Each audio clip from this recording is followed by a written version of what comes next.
Magandang tanghali mga kaparokya. Today is January 6, araw ng Sabado, at inyo na namang masasaksiyan ng panibagong yugto ng ating online views update ng tatlong noontime show dito sa ating bansa, ang Tape Incorporated / Tahanang Pinakamasaya, Eat Bulaga at Eat Showtime. At bago natin simulan ay pakisubscribe ang aking YouTube channel, pakiclick ang bell notification icon para lagi kayong updated sa mga bagong video na ilalabas ko.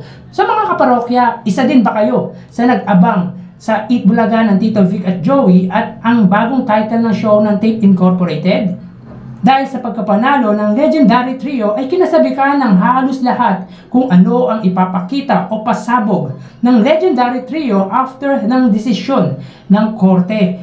Malamang tulad ko, isa din kayo sa gustong marinig ang nakakapanindig balahibong theme song ng Eat Bulaga, lalo pat nasa kamay na nila ang karapatan ng titulong Eat Bulaga. So mga kaparokya, upon checking sa GMA Tape Incorporated noontime show, ang titulong ginamit nila ay ang Tahanang Pinakamasaya. At chinek ko din ang YouTube channel ng Tape Incorporated gamit ang Eat Bulaga. Wala na itong live, so only Facebook at TV Network YouTube channel lang ang makikita nyo sa live viewership ng nasabing noontime show ng GMA na ang Tahanang Pinakamasaya. Mga kaparokya, pinanood natin ang opening ng Tahanang Pinakamasaya sa kanilang Facebook at nagkaroon sila or mayroon silang viewership na 4.5k views. In fairness naman at inabangan din talaga kasi usual ay wala pang 1k ang viewership nito pagdating sa Facebook Live. While ang Eat Bulaga ay mayroong 26k views. So, screenshot lang ang na-provide ko at talagang masasabi natin na kaabang-abang din talaga ang dalawang noontime show which are ang Tahanang Pinakamasaya at ang Eat Bulaga. So, tara ating alamin ang online viewership ng tatlong noontime show. Para sa Tahanang Pinakamasaya, under Tape Incorporated Facebook page na may 322k followers, sa Eat Bulaga under TVJ Facebook page na may 1.9 million followers, at sa Eat Showtime na may 16 million followers. So as of 1/11, ang Tahanang Pinakamasaya ay may kasalukuyang 1.6k live viewers, samantalang ang Eat Bulaga ng Tito Vic and Joey ay may kasalukuyang 13.6k live viewers, at ang Eat Showtime ay may kasalukuyang 9.6k live viewers. So click po natin para po sa Tahanang Pinakamasaya, sila ay may 1.6k live viewers. Ang Eat Bulaga ng Tito Vic and Joey ay may 13.6k live viewers, at ang Eat Showtime ay may 9.6k live viewers. So ulitin po natin, as of 1:12 PM, ang Tahanang Pinakamasaya ay may 1.6k live viewers.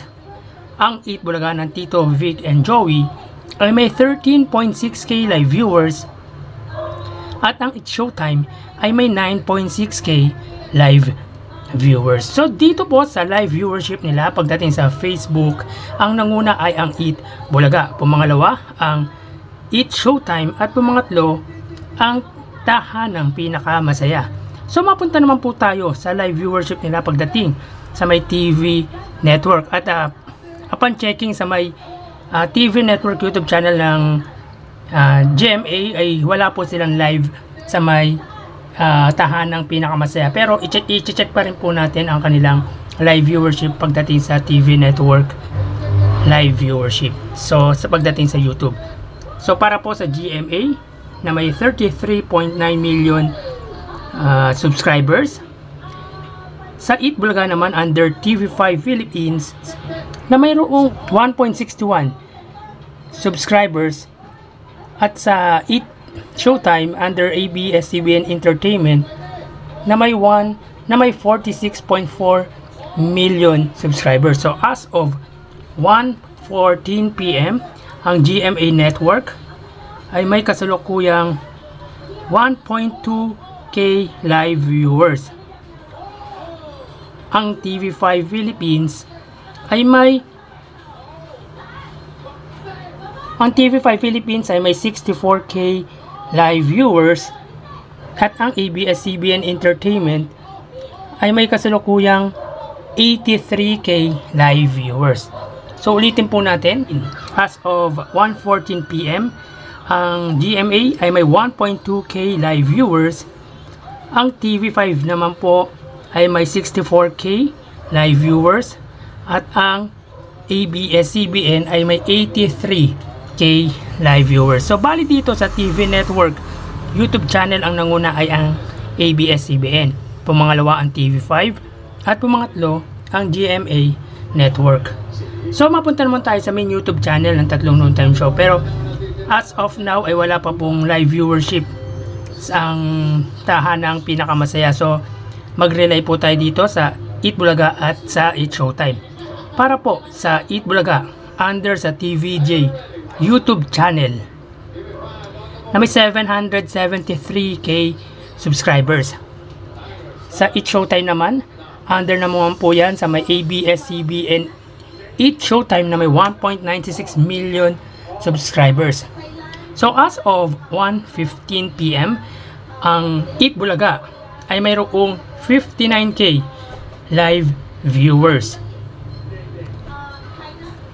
Ang Eat Showtime naman ay may 45k live viewers. So ulitin po natin, as of 1:16, ang Eat Bulaga ay may 59k live viewers.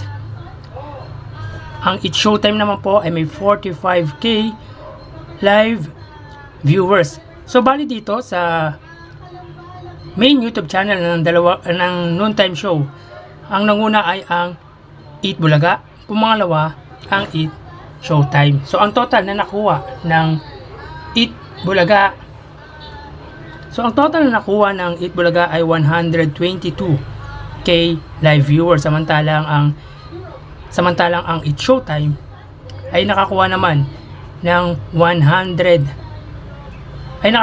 123k live viewers. So close po ang labanan nila. Ang advantage lang po ng Eat Showtime ay marami po silang subscribers kaysa sa Eat Bulaga. So yan po lumalabas sa kanilang online viewership as of 1:17, at mamaya po magbabalik po tayo sa ikalawang yugto ng ating online views update ng Tatlong Noontime Show.